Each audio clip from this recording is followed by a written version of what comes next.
yang punya logika. Bagi yang tidak punya logika, skip aja. Terus terang, saya sebenarnya iba dengan mereka yang berusaha mati-matian memaksa perempuan berjilbab, seperti yang terjadi di Padang atau juga di daerah-daerah lainnya. Saya iba karena saya merasa itu semua berpangkal pada cara beragama yang salah. Kita nggak bisa menyalahkan mereka, karena mereka sangat percaya bahwa mereka itu sedang menjalankan kewajiban sebagai umat Islam yang soleh. Dan selama cara beragama itu nggak berubah, ya ini akan terus terjadi. Jadi gini, guru agama yang mewajibkan murid-muridnya mengenakan jilbab itu merasa bahwa mereka sebenarnya sedang menyelamatkan murid mereka dan keluarga si murid. Ini bisa terjadi karena mereka percaya dengan ajaran bahwa rambut perempuan itu bisa membawa malapetaka.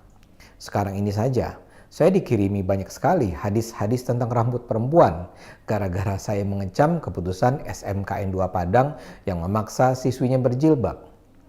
Salah satu hadis yang saya peroleh berbunyi begini. Sehelai rambut wanita yang dilihat lelaki bukan mahram dengan sengaja, balasannya 70.000 tahun dalam neraka. Sehari akhirat, 1.000 tahun di dunia. Seorang wanita yang masuk neraka akan menarik ayahnya, adiknya, suaminya, dan anak lelakinya. Ingat, itu baru satu helai rambut loh. Sekarang bayangkan kalau seorang perempuan berambut tebal setiap hari memperlihatkan rambutnya kepada bukan mahram, yaitu bukan suami, bukan ayah, bukan anak, dan bukan saudara. Berapa miliar tahun dia harus berada di neraka? Dan hadis itu tidak menyebut agama perempuan itu loh. Jadi baik perempuan muslim atau non-muslim yang memperlihatkan rambutnya di depan bukan suami atau keluarga intinya dijamin masuk neraka selama miliaran tahun. Bahkan si perempuan itu tidak akan masuk neraka sendirian, melainkan membawa serta suami, ayah, adik, dan anak. Kalau benar begitu, bukankah itu berarti si guru sebenarnya sedang berusaha menyelamatkan murid-muridnya dan keluarga mereka? Dan karena itu, kita nggak layak dong marah padanya. Masalahnya, itu pada saat yang sama menunjukkan cara beragama yang terbelakang. Agama itu tentu bisa membawa kebahagiaan. Tapi agama yang tidak dipahami dengan menggunakan akal sehat hanya akan membawa kehancuran. Dengan akal sehat saja kita akan bisa menilai betapa hadis tersebut tidak mungkin berasal dari Nabi Muhammad. Itu pasti palsu lah. Bagaimana mungkin gara-gara rambut terlihat Allah sedemikian murkanya, padahal Allah Maha Pengasih dan Penyayang. Bagaimana mungkin memperlihatkan rambut adalah kejahatan super extraordinary yang jauh lebih buruk daripada korupsi misalnya. Membayangkan koruptor akan masuk neraka selama bermiliar tahun saja tidak masuk akal. Apalagi cuma gara-gara rambut. Dan hadis yang menggambarkan derita akibat rambut bukan cuma satu. Contoh lain adalah hadis yang berbunyi, wanita yang membuka rambut kepalanya di depan bukan suaminya akan digantung dengan rambutnya di atas api neraka sehingga menggelegak otaknya. Dalam hadis lain dikatakan bahwa Nabi Muhammad pernah dibawa jalan-jalan menyaksikan neraka dan setelah itu dia melaporkan apa yang dilihatnya. Kata Nabi, aku lihat ada perempuan digantung rambutnya, otaknya mendidih.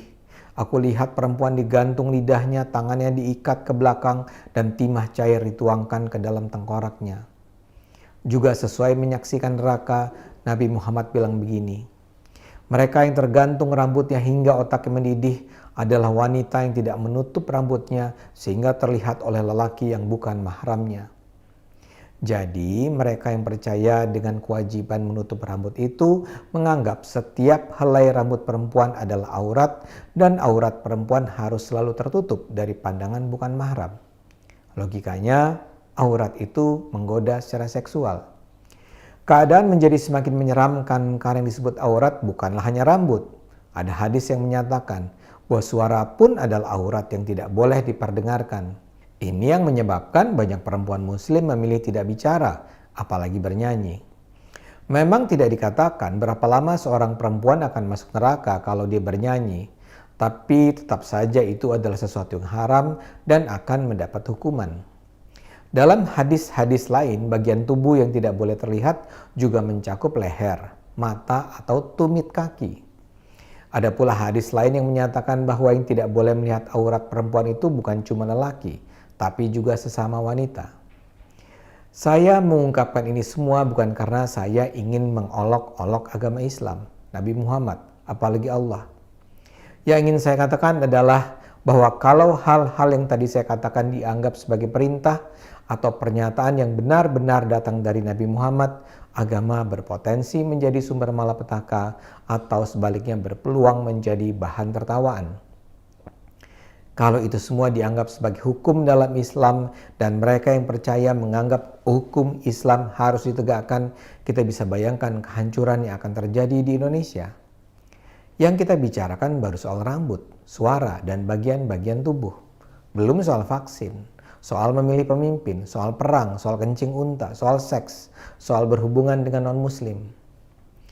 Dan jangan salah ya, saya tidak sedang mengajak orang untuk meninggalkan agama. Bagi saya, agama jelas penting.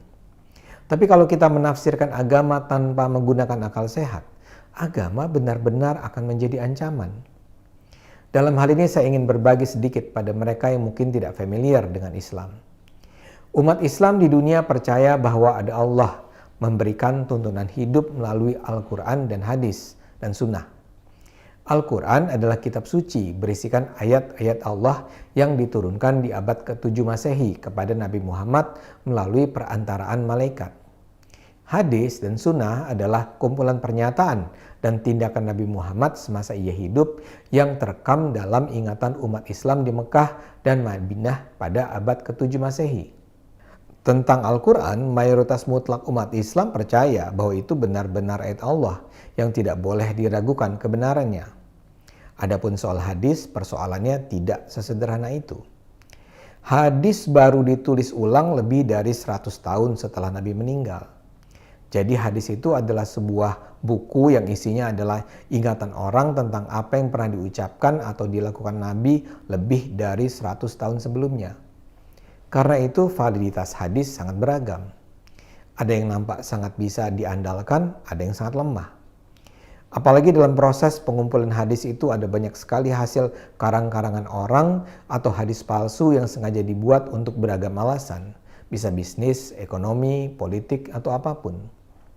Menurut saya hadis soal hukuman 70.000 tahun bagi perempuan yang menampakkan sehelai rambut itu adalah hasil karang-karangan orang yang mungkin saja sebal karena rambutnya tidak seindah rambut perempuan lainnya. Masalahnya, walau sudah ada proses penseleksian hadis, hadis-hadis semacam itu tetap bertebaran di muka bumi. Ajaran-ajaran tidak masuk akal semacam ini dengan mudah ditemukan di banyak buku, internet, media sosial, atau apa yang disampaikan para pendakwah berpikiran dangkal. Celakanya karena dianggap datang dari Nabi Muhammad, hadis-hadis tidak masuk di akal itu dijadikan rujukan hukum yang dianggap wajib diterapkan dalam hidup ini. Karena itu, selama cara penafsiran agama tidak berubah, agama berpotensi menjadi sumber malapetaka. Lagi-lagi saya katakan, agama itu sendiri tidak mungkin buruk. Agama jelas mengandung nilai-nilai kebaikan yang kalau diterapkan akan membawa kedamaian, kesejahteraan, dan kemajuan. Tapi kalau agama dipahami dengan mengabaikan akal sehat, agama justru bisa menjadi sumber bencana. Karena itu saran saya gunakan selalu akal sehat ketika mempelajari agama. Ajaran agama yang datang dari Tuhan pastilah ajaran yang masuk akal dan akan membawa kebaikan, kedamaian, kesejahteraan. Sebaliknya, kalau ada ajaran agama yang nggak masuk akal dan kita sadari akan membawa keburukan, perpecahan, kesengsaraan, itu pasti bukan datang dari Tuhan.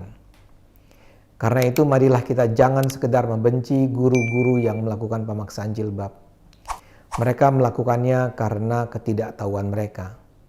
Karena itu, kalau pemerintah memang ingin agar negara ini tidak lagi diancam oleh kesempitan berpikir, harus ada langkah yang sistematis, terencana, berkelanjutan untuk mengubah cara umat Islam memahami agamanya. Gunakan akal sehat, karena hanya dengan akal sehat, dunia akan selamat.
logika.